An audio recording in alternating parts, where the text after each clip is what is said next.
মানুষের বাড়িতে কাজ করলে 500 টাকা দেয়। এই 500 টাকাতে কেমন হয়? আমার পরিবারে 8 জন লোক, 8 জন লোক, আমার সংসারটা কেমন করে চলবে? আমি একাই একজন উপার্জন করি আর আমার 5টা বাচ্চা লেখাপড়া করে।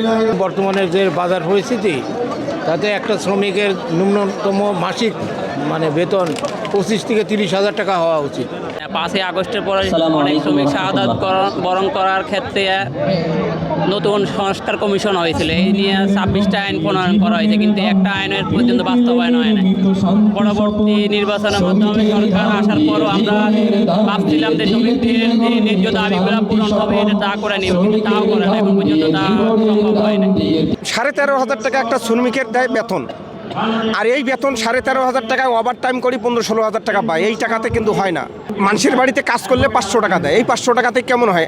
আমার পরিবারে 8 জন লোক, 8 জন লোক, আমার সংসারটা কেমন করে চলবে? আমি একাই একজন উপার্জন করি আর আমার 5টা বাচ্চা লেখাপড়া করে। তাহলে এই টাকা দিয়ে কি উপার্জন করিয়া হয়? এটা হয় না। নিম্ন 1,000 টাকা মজুরির দরকার।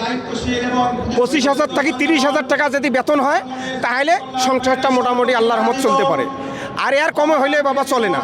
যে অবস্থা, প্রতি মাসে ঋণ ছাড়া সংসার চলা যাইতেছে না, এমন অবস্থা।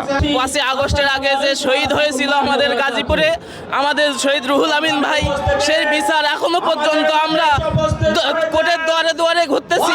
আমরা শ্রমিক নেতৃবৃন্দ সেই মামলা নিয়ে আমরা প্রচেষ্টা চালিয়ে যাচ্ছি। তো আমরা এখনো পর্যন্ত, এই সরকার 2 মাস অতিবাহিত হয়ে গেছে, আমরা সুফল এখনো পাই নাই।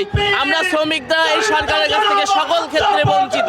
আমরা সংসদে যে বিরোধী নেতৃবৃন্দ আছে, তাদের মাধ্যমে আমরা দাবি জানাইতে চাই, আজকে এই সমাবেশ থেকেও দাবি জানাতে চাই যে শ্রমিকদের যে অন্যায়ভাবে যে মামলা হামলা এবং জুলুম নির্যাতন করা হয়, এটা জোর দাবি জানিয়ে সংসদ থেকে পাশ করা হবে। শ্রমিকদের প্রতি কোনো অন্যায় অবিচার করা হবে না। নিত্য পণ্যের বাজার সবকিছু ঊর্ধ্বমুখী। এজন্য বাংলাদেশের প্রেক্ষাপটে ন্যূনতম মজুরি 25,000 টাকা অবশ্যই হতে হবে। এটা শ্রমিকের অধিকার।